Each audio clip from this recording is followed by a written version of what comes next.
साधना से संकल्प शक्ति की अभिवृद्धि।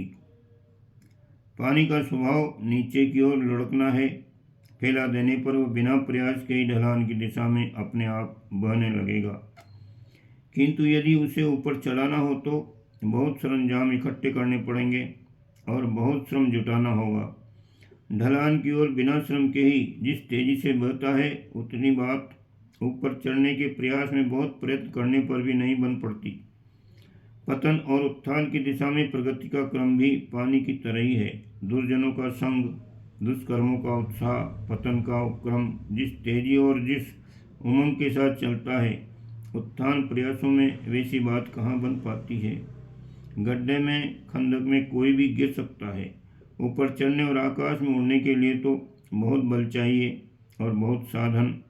फिर भी प्रगति धीमे क्रम से ही होती है।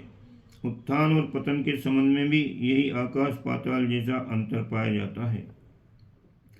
जीव लाखों योनियों में भ्रमण करते हुए क्रमिक प्रगति पर बढ़ते हुए मनुष्य शरीर पाने का अधिकारी बनता है।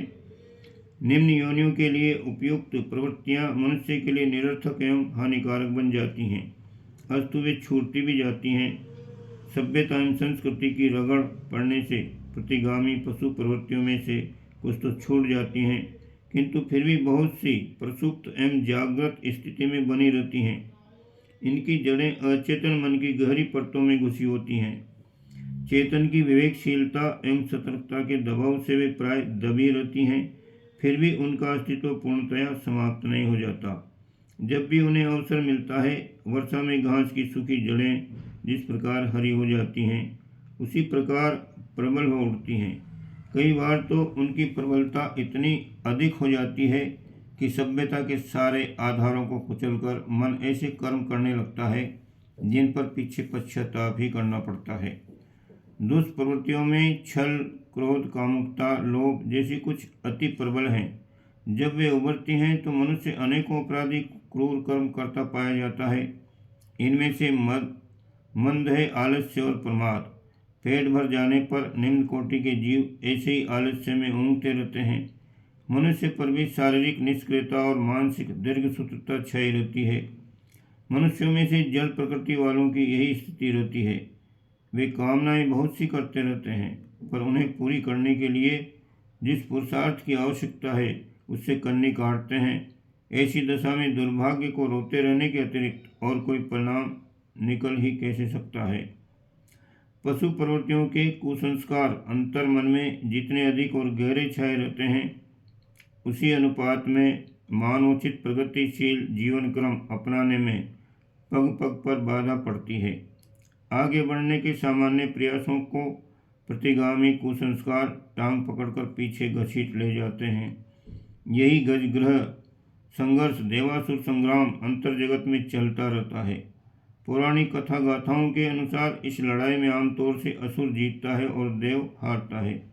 पानी के ढुलकने और ऊपर चढ़ने के उदाहरण से इस तथ्य को सहज ही समझा जा सकता है। हारे हुए देवताओं को फिर से जीतने का अवसर तभी मिलता है जब उनकी सहायता के लिए कोई दिव्य शक्ति विशेष रूप से आगे आई है। ग्रह से गज को मुक्ति भी विष्णु भगवान ने आकर ही दिलाई थी। समुद्र मंथन को सफल बनाने में कश्यप अवतार की अवश्य किंतु अदृश्य किंतु अति महत्वपूर्ण भूमिका रही थी। दुर्गा ने दुर्दांत दैत्यों को मारकर देवताओं का संकट दूर किया था। भगवान के प्राय सभी अवतारों में देवत्व को विजयी बनाने में अपनी विशेष सहायता प्रस्तुत की। इस तथ्य को प्रगतिशील जीवन में ईश्वरीय दिव्य सहायता की आवश्यकता अनुभव करने के रूप में समझा जाना चाहिए। पशु प्रवृत्तियों के कुसंस्कारों का असुर निरस्त करने में ईश्वर उपासना के उस स्तर की आवश्यकता पड़ती है जिसे योग एवं तप के नाम से जाना जाता है। पूजा पत्री उसी की बाल कक्षा है। मनुष्य प्रकृति की एक विशेषता है कि उसे अभ्यस्त ढर्रे पर चलने में ही अभिरुचि होती है। शरीर और मन के सारे कल पुर्जे जिस ढांचे में ढल जाते हैं, उसी पटरी पर वे लुढ़कते रहने में सुविधा अनुभव करते हैं। नई बात सोचना, नए कदम बढ़ाना, नई रीति नीति अपनाना भले ही उज्जवल भविष्य का परिचायक हों, पर उसके लिए हिम्मत ही नहीं पड़ती। विशेषतया आदर्शवादिता अपनाने में तो और भी अधिक कठिनाई पड़ती है, क्योंकि उस मार्ग पर अन्य लोग चलते दिखाई नहीं पड़ते। मेले की भीड़ में तो कोई भी साथ चल देता है, पर एकांत की राह बनाना, अकेले चल पड़ने का साहस जुटाना तो किन्हीं बिरलों के लिए ही संभव होता है। ये सर्वविदित है कि महानता के पथ पर चलना आरंभ में कठिन लगता है। थोड़ा अभ्यास करने पर इतना आत्मसंतोष मिलने लगता है कि प्रारंभ में जो कठिनाइयाँ दिखती थीं वे हंसी मजाक जैसी लगने लगती हैं। आरंभ में बीज बोने की तरह कुछ त्याग तो अवश्य करना पड़ता है, पर अंततः फसल की इतनी राशि उत्पन्न होती है कि उसकी तुलना में बोने के समय का श्रम और खर्च अत्यंत तुच्छ प्रतीत होता है। इस मार्ग पर पाना अधिक और खोना कम पड़ता है, किंतु लोग उल्टा समझते हैं। उनकी मान्यता है कि परमार्थ परायणों को खोना अधिक पड़ता है और पाते कम हैं।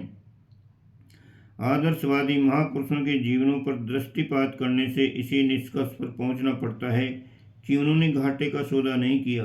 दूरदर्शिता की नीति अपनाकर वे उनसे कहीं अधिक नफे में रहे, जो संकीर्ण स्वार्थपरता की कीचड़ में कुलबुलाते रहने वाले कृमि कीटकों की तरह चाहते तो बहुत थे, पर प्राप्त कुछ भी न कर सके। उत्कृष्टता का मार्ग साहसी शूरवीरों का है। उस पर चलने के लिए वैसी प्रचंड संकल्प शक्ति चाहिए जैसी कि तीव्र जलधारा को चीरते हुए प्रवाह की उल्टी दिशा में चल सकने वाली मछली में होती है। हाथी प्रवाह की दिशा में लुढ़कते बहते चले आते हैं, पर मछली उसे चीरती छरछराती हुई उसे चुनौती देती है और उल्टी दिशा में तैर सकने के प्रबल पुरुषार्थ का परिचय देती है। यही संकल्प शक्ति जिन मनुष्यों में होती है वे पेट और प्रजनन कृमि कीटकों जैसी ललक लिप्साओं को चुनौती दे सकने और कुछ ऐसा कर गुजरने में समर्थ होते हैं जिससे मानव जीवन को सार्थक बना सकना संभव हो सके। विपन्न परिस्थितियों में जन्मे अभावग्रस्त, सहयोग विहीन, मंद बुद्धि और दुर्बलकाय लोगों ने प्रगति के उच्च शिखर पर पहुंच सकने, आश्चर्यचकित कर देने वाली सफलताएं पाने के जो चमत्कार दिखाए हैं, उनके पीछे एकमात्र संकल्प शक्ति ने काम किया है। इसी के आधार पर वे अपने कुसंस्कार से जूझे हैं और व्यक्तित्व को इस प्रकार का बनाया है जैसा कि रसायन वेदता तुच्छ पारद का जारण मारण करके उसे मकर ध्वज जैसी शक्ति पुंज औषधि बना लेते हैं।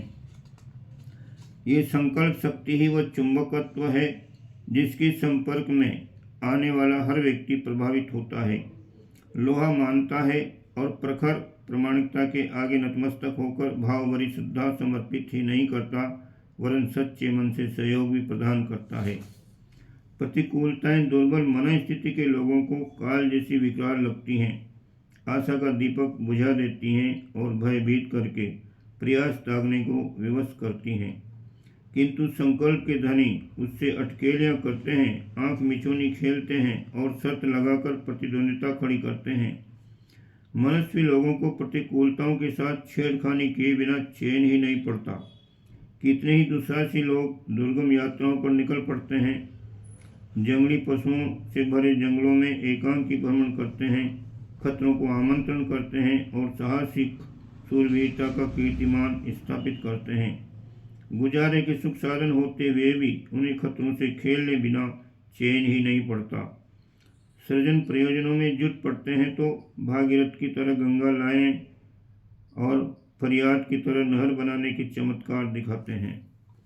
सामान्यतया साधनों की, सहयोग की, परिस्थितियों की दुहाई दी जाती है और भाग्य को श्रेय दिया जाता है, किंतु वास्तविकता कुछ और ही है। संकल्प शक्ति की दिव्य विभूति जिसके पास है वह दूसरे ढंग से सोचता है। नेपोलियन के शब्दों में वह कहता है, दुर्लभ्य आल्पस को हमारे लिए रास्ता देना होगा, अन्यथा उसे पैरों तले कुचल दिया जाएगा। इतिहास साक्षी है कि आल्पस हारा और नेपोलियन जीता, उसे रास्ता देना ही पड़ा। एकांकी कृष्ण ने गोवर्धन पर्वत उठाया था, एकांकी हनुमान ने समुद्र लांघा था, एकांकी बुद्ध युग क्रांति को संभव बना सके थे। इन एकांकी कहे जाने वाले लोगों के साथ उनका अत्यंत सच्चा और सर्वसमर्थ वो मित्र कंधे से कंधा मिलाकर चल रहा था जिसे संकल्प बल कहते हैं। इसी क्षमता की कमी से मनुष्य नीची स्थितियों में पड़े रहते सड़ते रहते हैं और इसी की अभिष्ट मात्रा मिल जाने से सामान्य मनुष्य असामान्य महामानव की भूमिका संपन्न करते हैं। व्यक्तित्व को कुछ से कुछ बना देने में समर्थ सहयोग साधन और परिस्थितियों को आकर्षित कर सकने में सफल सिद्धि होने वाले के संकल्प बल को किस प्रकार उपार्जित किया जाए, इस प्रश्न का यदि उत्तर प्राप्त करना हो तो व्यायामशाला में जाकर पहलवान और पाठशाला में जाकर विद्वान बनने वालों का उदाहरण सामने रखना होगा। आत्मबल बढ़ाने के लिए साधना की प्रक्रिया अपनाई जाए तो उससे दोहरा लाभ है। संकल्प बल तो निश्चित रूप से बढ़ता ही है, साथ ही उस अभिवर्धन को अंतः क्षेत्र में प्रसुप्त पड़ी हुई दिव्य विभूतियों को उभारने का भी अवसर मिलता है। यदि केवल संकल्प बल ही बढ़ाना हो तो और वह भी मात्र भौतिक स्तर का रखना हो तो वह प्रयोजन साहसिक कार्य करते रहने और उत्साह अनुभव बढ़ाते चलने से भी संभव हो सकता है। पर यदि उत्कृष्टवादी उस आत्मबल की आवश्यकता हो जो जीव आत्मा को क्रमशः महात्मा, देवात्मा और परमात्मा बना सके, जीवन को सार्थक बना सकने वाले आधार खड़े कर सके, तो फिर साधना मार्ग पर चलते हुए उस मनोबल को संकल्प शक्ति को प्राप्त करना होगा, जिसे अध्यात्म की भाषा में ब्रह्म वर्चस्व कहते हैं। चेतन सत्ता का यही सबसे बड़ा वैभव है। समस्त सिद्धियों का उद्गम स्रोत इसी को कहा गया है। भौतिक और आत्मिक सफलताओं को सुदूर क्षेत्र से घसीटकर चरणों में ला पटकने वाला प्रचंड चुंबकत्व यही है। इसे ईश्वर का सर्वोपरि वरदान कहा जा सकता है। आत्मा के प्रबल पुरुषार्थ के फलस्वरूप मिल सकने वाला उपहार यही है। ये जिसके पास होगा वह मृत्यु को भी उत्तरायण तक ठहरने के लिए भीष्म पितामह की तरह आदेश दे सकेगा। अर्जुन की तरह बाण से भूमि को छेद कर जलधारा बहा सकने की सामर्थ्य उसमें होगी। अंतस में सन्निहित क्षमताओं का विकृत स्वरूप ही असुर है और उनकी प्रकृति स्थिति को देवता कहा जा सकता है। पेट में सड़ा हुआ अन्न विष बन जाता है और अनेक रोग उत्पन्न करता है, यही असुरत्व हुआ। पचा हुआ अन्न रस, रक्त, शुक्र और ओजस बनता है, यही देवत्व है। देवता की आराधना का अर्थ है अपनी प्रवृत्तियों और क्षमताओं का सदाया हुआ सुविकसित स्वरूप। असुरता से आक्रांत होने का अर्थ है अपने चिंतन एवं कर्तृत्व में अवांछिताओं की भरमार। साधना का उद्देश्य है व्यक्तित्व का कायाकल्प, चेतना का परिमार्जन, परिष्कार। इतना बन पड़े तो अपना आपा ही कल्पवृक्ष बन जाता है और स्वर्गीय उपलब्धियों को सहज ही प्रस्तुत करता है। कितने ही साधकों को विभिन्न देवताओं द्वारा विभिन्न प्रकार के वरदान मिलने के कथानक कथा गाथाओं में पढ़ने सुनने को मिलते हैं। ये वरदाता इष्टदेव अपना उच्च स्तरीय अंतस ही है, जो कल्पना के अनुरूप वेश बनाकर सामने आ खड़ा होता है, दर्शन देता है और मनोकामनाएं पूरी करता है। मीरा के गिरधर गोपाल, रामकृष्ण परमहंस की काली, एकलव्य के द्रोणाचार्य बाहर से नहीं आए थे, वरन उन लोगों ने अपनी श्रद्धा को ही इन इष्ट देवों के रूप में परिपक्व किया था। श्रद्धा सिक्त संकल्प ही आत्म साक्षात्कार की, ईश्वर दर्शन की भूमिका निभाता है। स्वर्ग तक ले जाने, मुक्ति प्रदान करने और सिद्ध पुरुष बना देने की शक्ति उसी में है। यही देवादिदेव प्रजापति कहा गया है। साक्षी, दृष्टि, निर्लिप्त, अचिंत्य पर ब्रह्म को मनुष्य रूप में मनुष्यों के साथ अटकेलियां करते हुए यथार्थ जैसे अस्तित्व का परिचय देते हुए देखा जाए तो समझना चाहिए कि ये साधक की अनन्य श्रद्धा का ही प्रतिफल है। साधना का उद्देश्य पशु प्रवृत्तियों के साथ देव प्रवृत्तियों की टक्कर करना और पिछड़ेपन को उलटकर उस जगह प्रगतिशीलता की प्राण प्रतिष्ठा करना है।